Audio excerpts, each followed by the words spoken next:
Kristin Hiemstra with We the People Rise. Thank you for joining us. Today, we are very privileged to have with us Jodi Bondy Norgaard. And she is the author of More Than a Doll, but she is more than just an author. She is also a cultural disruptor. And she is talking to us today about what it is like to disrupt the cultural norms that we see out in the world and how important that is and how we really need to be cognizant of them. In addition, she's going to be sharing with us some concrete techniques that we can use to bring forth change within our communities. Welcome, Jodi. Oh, thanks for having me. I'm excited to be here today, Kristin. So excited to have you. So just give us a, kind of the thumbnail background of what drove you to write this book and to have this inspiration. Gosh, it happened about in 2008 when I had this inspiration. And just to give you even a little bit more of a background, Sure. I always had this like these, gender issues and these gender stereotypes were always on my radar. But I didn't know what I could do personally to change things, so I just pushed it aside, like so many of us do, right? About different things in life. Like, that's weird, you push it aside. I don't know how to change things. Until I had this moment with my daughter, who was 9 years old at the time, and her name is Grace, and she had just gotten done playing soccer. And so she's dressed in her soccer uniform, right? Like her shin guards are on, her Yep. cleats, her hair is in like crazy messy pigtails. Yep. And I tell you this because she looks like a normal kid on a Saturday afternoon. Yes, she We does. were frantically running into the toy store because she needs a wrap birthday gift for a party she's attending in 30 minutes. So it's like one of those panicky parent moments that we've all experienced. So she's running behind me when a line of dolls just stopped me in my tracks. They had on short skirts, crop top, belly button ring, big hair, lots of makeup. I look at my cute little girl. I look at these dolls and I picked up one of the dolls and I bought it because I was out of my mind. Right. And right, like and so this is the doll and her name is Lovely Lola. And I thought there's not one parent out there that wants their daughter to look, act, or be called Lovely Lola. I'm So sorry. That's just how I it is. it's just awful. I It mean, is. It is totally awful. and it's just awful. So I obviously I bought the doll, but I'm picking up the other dolls in the line, and there was Dazzle and Destiny and Sizzle and Sue and Cute Candy. I literally had a meltdown in the toy store. And I bought the doll, and I'm telling the sales kid, I'm like, hey, listen, we should not be marketing this sex to girls. And he's like, lady, I'm 16. I'm like, I don't know. Right. Yeah. So I brought it home to my husband and I said, listen, I am sick and tired of these negative images that are marketed to girls. And I think I can do something about it. And I think I can create a positive image product for girls that encourages them to be healthy physically, mentally, and emotionally through sports and physical activity. So you're bringing, and I think this lends itself to a larger conversation, which is if you turn on Netflix or if you turn on Prime or whatever you're watching. For me, anyway, one thing that I've been very interested to see is how women are also relegated in roles. I was very, The Handmaid's Tale, for instance. I know it was very popular. I know it was well received. But for me, I was like, we don't actually need that on television. We don't need that. It did happen. Margaret, the author of it, Right. documentation that she only writes fiction about things that have actually happened. She turns them into a story. So we do know that, she took and sewed pieces like that together. But I was like, this is shouting out a narrative and we're it's creating a pathway to a direction we really don't want to go. And I look at even the Marvel movies, which I enjoy just like everybody else. It's like there has to be this big cataclysmic fight that has to happen. No one is painting like this amazing future where everybody's getting along and things are great. Like we're not seeing stories like that. And I'm just curious in you, when you're talking to people about the future, what kind of language are you using? Oh, yeah. Well, representation, representing, and so what I am saying is it starts at the beginning. So It we need does. look at the root of the problem, because gender stereotyping doesn't begin in our teens or 20s. It begins the moment a child can hold a Yes. toy, book, or watch a screen.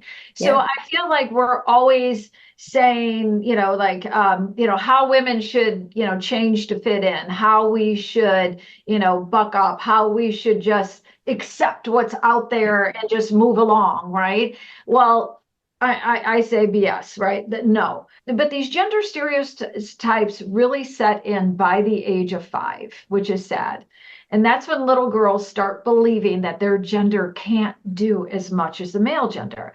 So when you're looking at television programs or books, and I write about this in my book, and I don't know the statistics right off the top of my head, but it's Goodnight Rebel Girl. There are 2 authors who did a study of 5,000 books, and basically children's books, and basically it came back with, women had, or female characters had 20% speaking, and there were other statistics in there, how women didn't work outside the home, they were the caretakers and things like that. So there are little subtle ways that children pick this up. So what these messages say is that, boys are the lead characters and girls are in supporting roles. They're on the sidelines. Yeah, 100%. And it goes even deeper, right? Because you have history, which is his story, Mhm, right? The default pronoun is he, him, all that kind of stuff.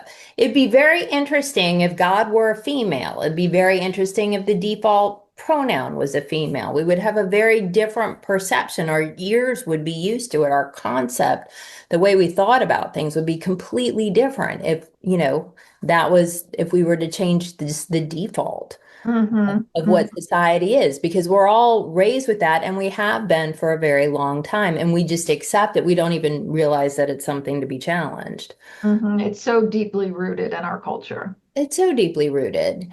And so you're like, hey, not working for me. I'm going to change this. Talk about that. Yeah, it took 2 years from rough draft to the actual debut of the first doll, which was Tennis Girl Gracie, and I launched that at the US Open. And Okay, what was your daughter's name? Gracie? yes, yes, yes. It was so great. She and one of her friends helped me name the dolls, and they helped me design the doll, Oh, the clothing fantastic. of the dolls. It Yeah. was just so much fun. And so, yes, tennis was her favorite sport. So she decided, that one had to be Gracie. So I just by chance picked up the phone one day and called the United States Tennis Association. I got to the right person, and in 5 minutes, they said, I love what you're doing. We'll take 500. And those 500 sold out in 6 days at the Did 2008. your heart drop though? I mean, when you like called and they were like, okay, we'll take 500, were you like, oh, Whoa, oh, oh, whoa, I know. And I'm like, I'm onto something. oh. I Yeah, am seriously onto something. yeah. And so my next goal was to launch a line of 9 dolls at the New York Toy Fair at the Javits Center. And Hmm. that was in February of 2009. And everybody comes from all over the world to see the next best thing. And I'm like, Yeah. oh, it's me. I'm like borderline cocky, if not cocky. I'm like, I just sold 500 You at the US should be. Open. Yeah, Yeah, yes, absolutely. everyone's going to think it's me. Well, not so much. I had so many buyers come to my booth and say, oh my gosh, I love your product. My daughter plays soccer. She would love Soccer Girl. And I'd say, great, how many would you like to buy? And I'd always get the hand, oh, no, no, no, no. We're not going to buy it because it'll never sell. And I'd say, why? And they said, well, ultimately, girls like fashion. Can you create a fashion doll? I'm like, that's my point. As a Right. mother of a daughter and as a woman, I'm positive girls like more than fashion. Right. I have nothing against fashion. I No. think fashion is, in fact, I really like my jacket. It's like one of my favorites. And I just feel like it's an expression of who I Right. am. It doesn't define me. No. So if there are 75 lines of fashion dolls out there, great. Keep the fashion dolls. Let's give girls the choice. And so I hung in there for 5 long years. And I'm telling you, it was so antiquated, and it still is. But we do have to hold the toy industry, the media industry, the publishing industry at a higher standard for our children, because it does, bottom line is the money for Right. all of these companies. But they have our children's interest in hand, and they need to give our children, better products. One of the things that I think is interesting is the stories that allow, so dolls are, just from a psychological perspective, a doll allows an individual to project onto it. Mm-hmm. So that's what you see, it's kind of a Rorschach, if you will. It's like, I don't know if you played with Barbies, but like, Barbie was having my adventures. She was living my adventures for me. And so when you have a doll that's living the adventures for them, it allows for a different type of expansion mentally. Mm-hmm. And I just find it fascinating. We're not pushing out toys that allow for that, if you will. If you think of us, having a container, the more versions of ourselves we can see outside of that container, the more expansive we are. Right. And I'm going to tie this to some of the other work that you've done, which is DEI work. Mm-hmm. Diversity, equity, and inclusion. And you mentioned a quote in one of the things that I was listening to when I was doing research, the Warren Buffett quote of, it's amazing how well the country has done when we've only engaged like half the employment force. And I would say not even half. We haven't engaged women, we've engaged men, but I would say we've engaged white men more than we've engaged Black men, Hispanic men, not to mention all the different categories of women. He said, look at what our country has done using half its talent, and imagine what we could accomplish if we pulled women off the sidelines. You could wave a magic wand, wake up tomorrow, and your wish had been granted. How would you know? If you looked around the world, how would you know that your wish had been granted around this space? Oh gosh, I strongly believe that the table should reflect the society it represents. Yep. So it would be just, equality and, having women in positions of power and leadership. And it's just so much more difficult for us. And I've talked to men about this, about how, they agree like that the yellow brick road is right there for them. They just need to find the path to it. I'm like, some people don't even know that yellow brick road exists. Right. Other people have to climb mountains and swim oceans to get to it. Yeah. I said, for you to see it out your front door, right. It's such a privilege. Yeah. So, if I were to wave that magic wand, I would just say, all, much more equality across the board. And I also believe that if women had, all over the world had say over their reproductive rights, mm-hmm. we would see less poverty. Yeah. And we don't see that, and we're seeing those rollbacks happen, as we speak, which is insane. It's crazy. So that's why we need to keep sharing our stories, and like you, allowing people like me to have a voice and others to hear my voice, because it is necessary that we keep speaking up about these things, because it's wrong. It sets women back, not just here, but in other countries.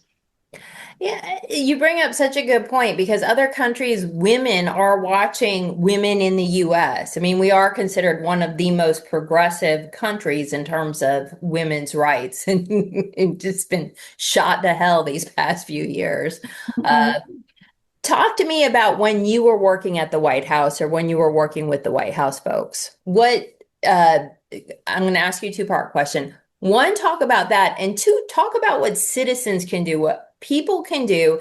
And I don't mean just men or women, just people in general who want to have a more empowered approach to the governance that's happening to them. Working with the first, I was invited to meetings, breaking down gender stereotypes in media and toys, conferences under the Obama administration. Mm-hmm. And then when Biden got into office, he had immediately formed the Gender Policy Council. And so the head of it was Jen Klein. So I immediately reached out to her. Again, I did not know her, like the US Open, right, a USTA. But I just found her email, said, I'd love to work with you when it comes to policy and issues relating to children's toys and media and publishing. She's like, you're it.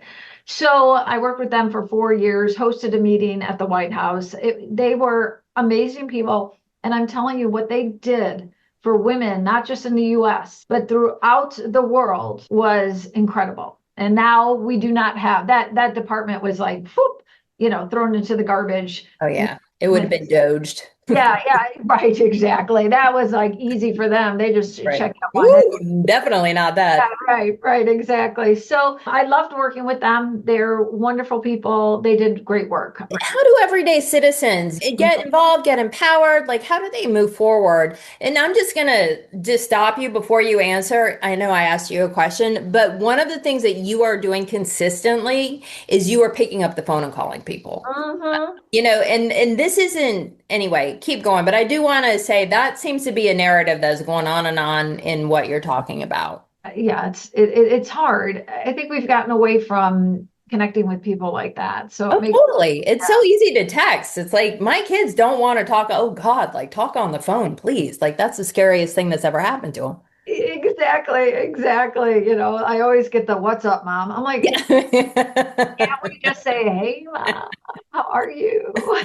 So glad you called me, Mom. I've been thinking about you.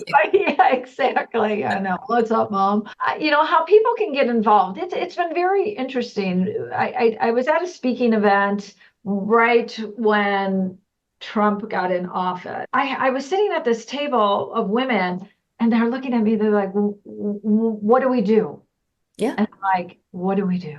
Oh my, that's a great question. It's so like we need to. One thing we can't do is stay silent. Right. Need to get involved in politics. We need to donate. I mean, it could be as much as donating, writing postcards, following women on social media. Did you see that there was this organic experiment on LinkedIn where a couple women changed their entire profile to male? No, how fascinating. Their engagement jumped up like 500%. The algorithms are favoring men. We really need to, we cannot stay silent. I do say to a lot of people when I'm at speaking events, I get exhausted. The whole month of June, I thought, how am I going to continue moving on? And I realized it's okay to rest because Yeah. it's exhausting. But Yes, we Jody, cannot it's okay to take rest. a rest. But we cannot give up. You're We like Atlas. You've got the whole world on your back. Like I'm really tired. I'm I'm sure really you did. exhausted. But it's okay. It's okay to be tired. It's okay to rest, but we cannot give up. And we need to use our voices. We have a lot to lose if we decide to be quiet. I've had a really big issue lately with the name calling Oh God. of Trump. I've actually written about. Piggy, that was a lovely Yeah, one. Quiet Piggy. I've been writing about it, and I wrote about it for Ms. Magazine, Yeah. which they are great to give me a voice as well. But what happens is that if there's this connection, right? So the kids see toys that boys and girls because it affects them both, right? So let's say a Barbie doll. We'll just take that as an example. Girls say, okay, appearances are, that is what talks, what walks. But what happens with little boys too is that they see that this is what Right. girls are supposed to do. They're supposed to just look pretty and stand on the sidelines. Now, when they're seeing these our leaders in our country Oh, speak to women this way, so this is like this double whammy. Like, what oh, kind of totally. world do we want to live in? What kind of world do we want to leave for our children? Right? So it's so important for talk to your kids about this. I've also talked to other women. So here we are a year into, almost a year into his presidency. I have seen there are a lot of women who have been organizing groups within their own communities and deciding what they can do. Maybe it's a book group and they're all reading books about women by women. I met with a woman who is a photographer, and she decided to take photographs at no charge of women doing great things in her community Oh, and fantastic. putting them throughout her studio, right? And highlighting them. Other women have joined in together to bring in female speakers to Yeah. talk, to help women. So I am seeing this incredible power that they're using to help other women and keep them on a path that, that we have been on, are so far off from gender equality throughout our world. It's like 100 and, Yeah. 50 years, and we're going backwards with this Yeah. administration. We've gone backwards. 100%. So we just can't give up, and we need to talk to one another and support one another and amplify our voices. It's just hard. We've never been here before. We haven't, and I really do feel like you're like the weight of the world is on your shoulders. Oh, thanks for saying that. I want to give you a hug.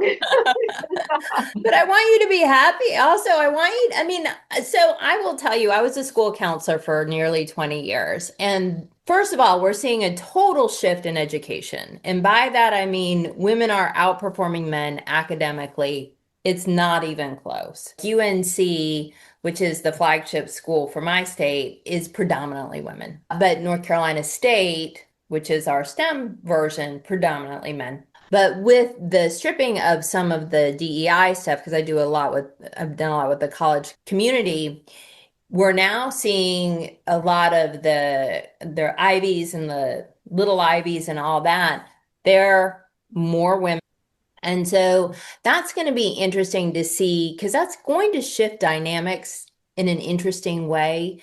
In terms of when you look at the people in power, very few of them look like the people who are excelling in academic markets.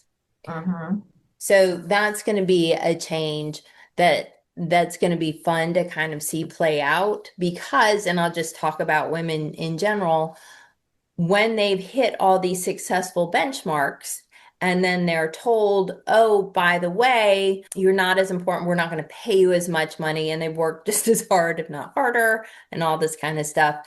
The generation, the Gen Z, millennials, but more Gen Z, they're not raised in the same way that you and I think, are Gen X. Kind of the way where you just kind of put up with it, you trudge through, you've got the resilience. But there's expectations that these kids have, which are really changing the dynamics in the workplace. A lot of employers are really struggling with them because, for a lot of reasons. But one of those expectations is, oh, you better be paying me as much as, you're paying, and I do deserve at the table. So I'm hopeful that in the next 20, 30 years, we're going to see that. And the other thing I would like to bring up, and this is just as a general comment, we'll say one thing that I think Donald Trump has been amazing at is he has shown us that nothing is sacred. Like, you can tear down every institution, and while we're watching it and clutching our pearls and biting our nails and going, what are you doing? On the other hand, it's like, if you can do that, so can I. If you can do that, so can I, and so can they. There's one technique that I did want to bring up, which I think is super important before we close, and that is, you say numerous times, keep pointing stuff out. And I think that is so important, because that is just in the microcosm. We don't see it anymore, right? We're blind to stuff we see all the time, and somebody else is seeing things differently from a different perspective. So, can you give us an example of pointing something out? Yeah, I mean, I tend to, point out things all the time, call it out. I mean, I just feel like I don't even care anymore, because I'm just doing it. Especially when it comes to women and minorities, and, and how it is, pushing us down, and recognizing that, a lot of times, if it doesn't affect a person, right, they don't think it's worth worrying about or doing something about. So this is something that it's not just all about you. Have you heard of the word sonder? It's one of my favorite words. No, tell me And about it. it's a newer word, and I just wish more people could sonder. So sonder means that if you and I are able to sonder, and we recognize that everybody in the universe has a complex, interesting life, right? And that they just can give so much and receive so much. People who are unable to sonder, and I think this is just unfortunately a world we've created, feel that the world revolves around them, and they are the center of the universe. And they don't think that everybody else has as complex or interesting life as them. So I feel that people need to be able to sonder more and recognize that the people in the coffee shop have just as interesting and complex life as you do. So yes, so that has been my new favorite word, and actually, it's a newer word in our dictionary. So Yeah, I haven't heard that. I did know that rage baiting got added to the dictionary, which I was very glad to see. oh, interesting. Okay. Well, it's so important for people to realize that half of the people, weighing in on a social media post are rage baiters and Mhm. or they're bots. It's shocking Mhm. how many bots are out there, trying to create chaos. And that's a Mhm. whole different conversation. I But anyway, know, I know. If you ever interview someone on that, let me know. I That is, will. Well, and I'll say this before we wrap up. Uh, George Washington actually called it in his farewell address that if you're going to destroy the United States, you're going to do it from within. You're not going to attack the US because it's too far away. There's like all these different things. But if you destroy it from within, it makes it easier to break apart.